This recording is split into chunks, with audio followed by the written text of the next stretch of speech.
Syederalun kilang minyak Pertamina RU2 Dumai di kawasan Putri 7 Kecamatan Dumai Timur meledak pada Sabtu 1 April 2023 malam. Ledakan tersebut sempat membuat panik warga sekitar. Namun tak lama setelah ledakan tersebut api berhasil dipadamkan. Api berhasil dipadamkan lebih dari 20 menit. Belum diketahui penyebab pasti dari ledakan kilang minyak milik Pertamina ini.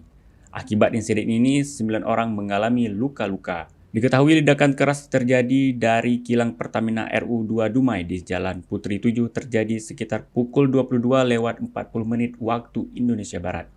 Berdasarkan rekaman video yang beredar di luar kilang terlihat kobaran api besar dari dalam kilang.